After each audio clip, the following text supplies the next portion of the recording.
Oh, good evening, everybody.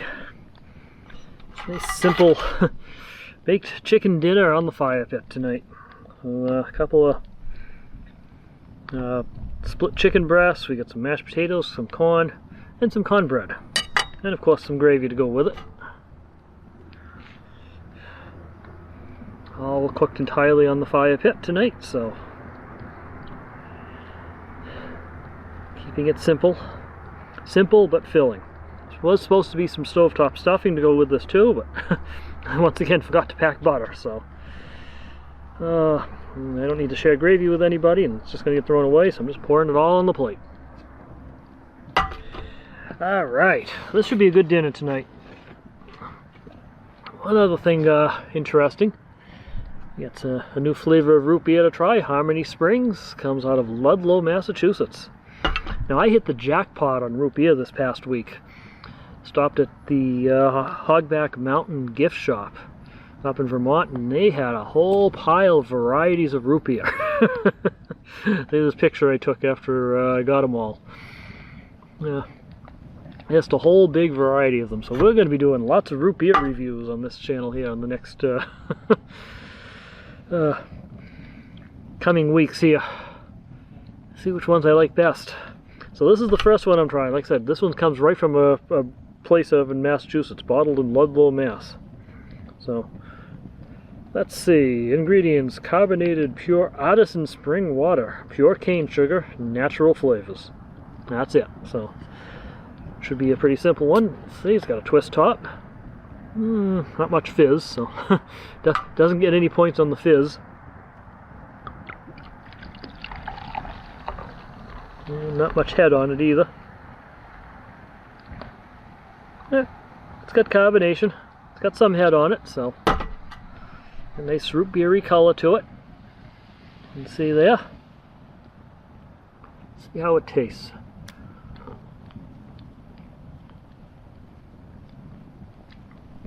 A little on the weak side. Yeah, definitely a little on the weak side.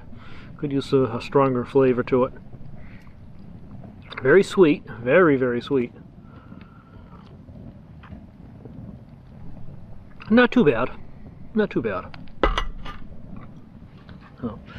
But yeah, it's a little on the weak side. Needs a little bit more bite to it. A little bit more flavor, a little bit more bite to it. But it's not bad. So, there you have it. My first root beer review. Alright, let's see how this dinner came out now. Particularly the chicken. Let's see how that cooked up. As you saw, I just cooked it in the cast iron skillet in the fire pit. Gravy. Ooh.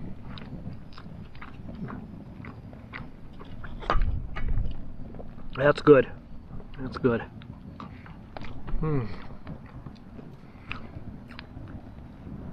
Excellent dinner.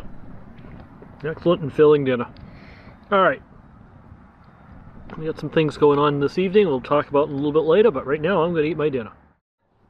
Well, unfortunately, it sounds like I've got myself some neighbors. There's a hiking only camping site through the woods over there. Sounds like there's people moving in over there. Oh well. So, I'm going to have some neighbors. We're far apart enough that I've still got my privacy out here, so not worried about it. I'm going home tomorrow anyway, so the end of this trip. Excuse me, sorry about the sound effects here. Just ate, but oh, that dinner was so good. That came out perfect. Anyway, the sun's starting to set here. I'm going to see about setting up my camera to do a time-lapse shot of the sky. See if we can get this battery out. There it is. This one in. See about what we can do to get a time-lapse shot of the comet, if possible. The sky's clear enough. I think it's still clear out. It's just getting darker. So we're going to set this up.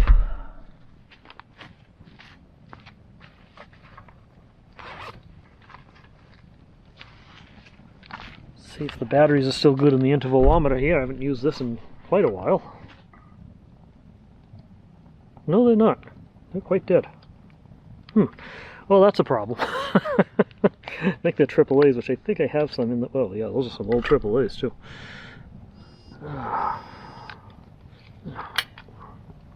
Well, they're not leaking, so that's good. Alright. I'm digging my van and see if I can find some AAA batteries for that. Oh, we're going to set this up, and, well, let's just see what happens. What lens do I want to put on there? I think I'm going to put my 17mm lens on it. I'll give a sharper image. Dug through my van and found a couple fresh AAA batteries, if I can ever get them out of the packaging here. There we go.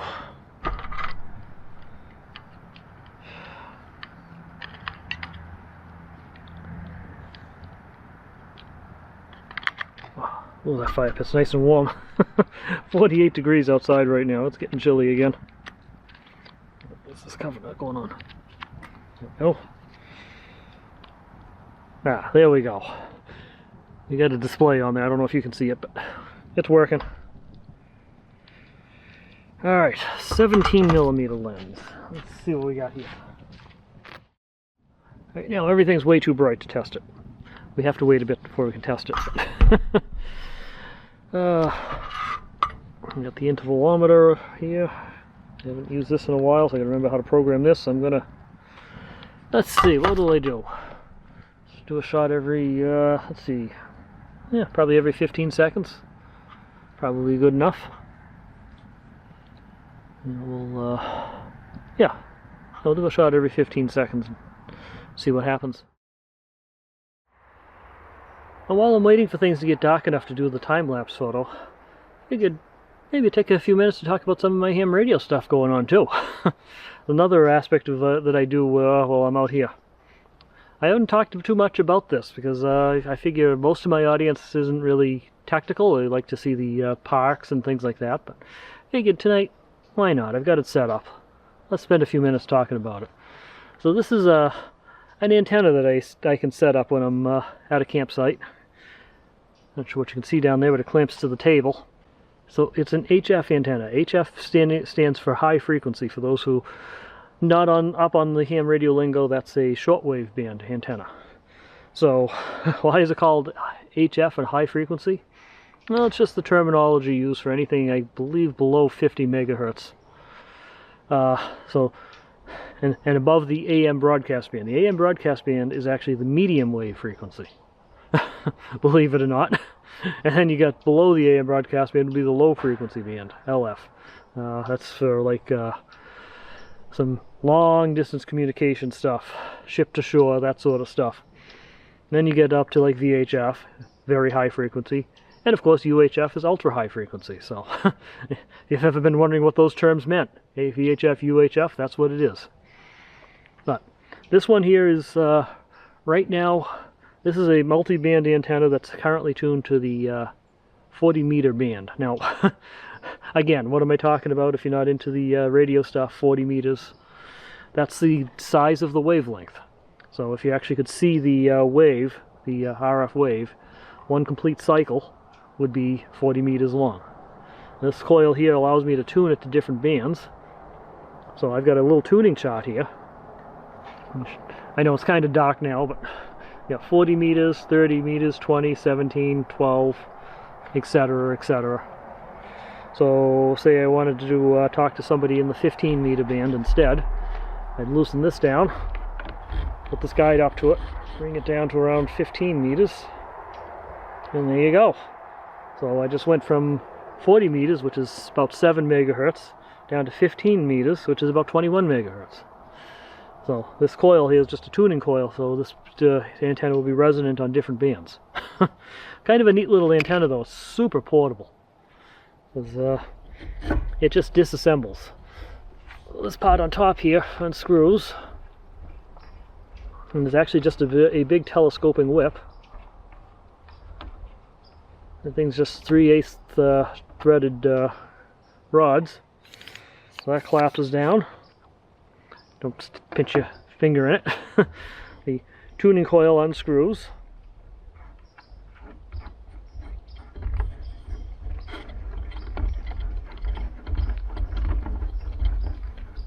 like that. These two rods also come off. And I know for you non-technical people this isn't very exciting content, but I figured I'd share a little bit of my ham radio setup with you tonight too. These unscrew. Yeah. And now the antenna takes up very little space in my van. Down here is the mounting platform, and these wires coming off are just ground radials to create a ground for it. And just a regular C-clamp. And just brackets right onto the side of the table. So let me put these things back on it again. Let's get some on first.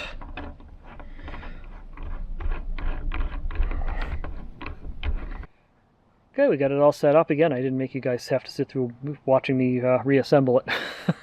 So we got it all set up again. Let's go find out if there's anything actually happening on 40 meters now. Okay, so excuse the mess and the sound of the furnace running, but these are the radios I use inside the van. Unfortunately, I have to shut the power inverter off for it to work. That's the noise of my power inverter. So let me see what I can do about the lighting in here. We'll be right back. So unfortunately, the only light that I have that's powered on 12 volts is my lamp back there.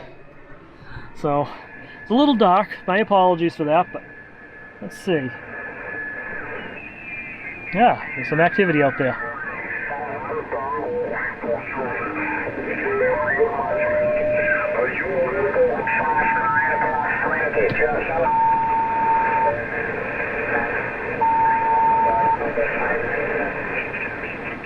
I'm going to find a good signal for you guys. There's one.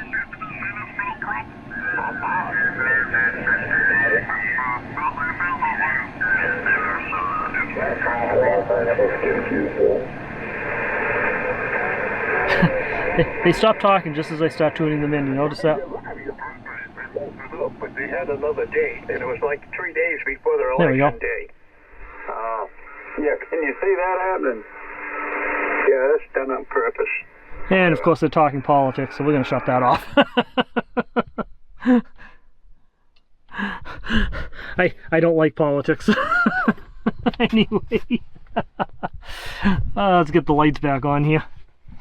This is what I got to go through to turn the power inverter on right now. Turn the lights back on. There we go.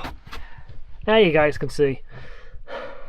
So yeah, this is some of my ham radio stuff, and if you guys want to see more about that, let me know. I'd be happy to talk a whole video about this whole ham radio setup and what I do on it and stuff like that as part of my hobby. Just let me know. I'm curious if anybody wants to see this stuff. So if they do, I'll definitely do more content on it.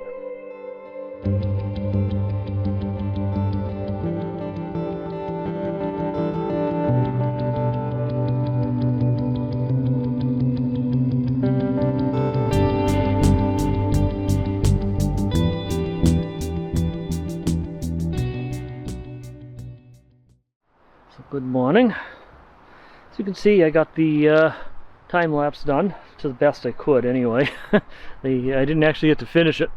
The camera decided to have a card error about 3/4 of the way through, so I was hoping to run it for another half an hour or so, but okay, the battery wasn't holding the charge right either, so I gotta see what's going on there too.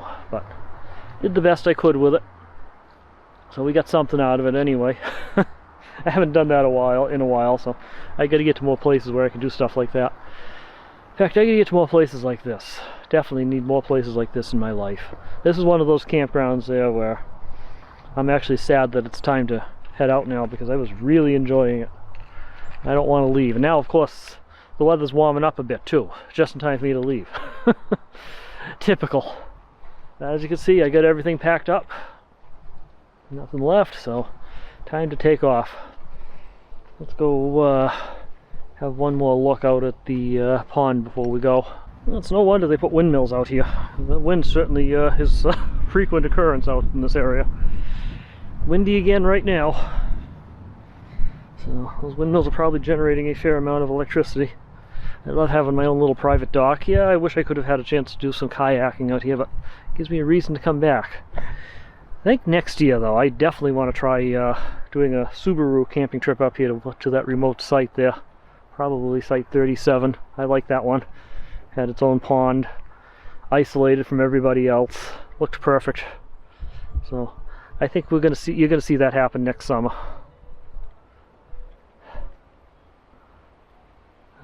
Yeah, we're gonna miss this place a lot. A whole lot. So beautiful here.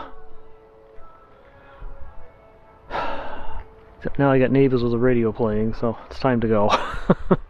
Kinda ruins the quiet.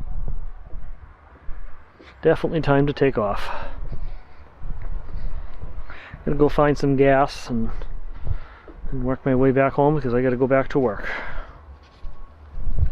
Gosh, I'm gonna miss this place. Like I said, I need more places like this in my life. I also need longer adventures next year too. 3 nights isn't enough, so I'm gonna start for next year. I'm gonna start moving some of my trips out to 4 nights instead. Give me more time to do things. Also allow me to get to some further away places too, because if I can break the drive down into 2 days each way, at least I'll have 1 full day to explore a place. So I'll get more campgrounds into the videos and stuff too, because I'll be able to get to them easier. And got to get my scooter back on the road too, and start bringing that with me on trips too. So many things, so little time though. We'll see what next season brings. This season's almost winding up here. I got 3 more trips scheduled. No, 4 more trips scheduled. One of them's just a one-nighter. I got 4 more trips scheduled. We'll see if the weather cooperates and I get out on all 4 of them, but that'll be good. But right now, yeah, I'm gonna miss this place. Like I said, not many campgrounds that I get sad when it's time to leave, but this is one of them. So I need more time here. Alright, let's get on the road. Remember, slow down, enjoy life, and always be kind.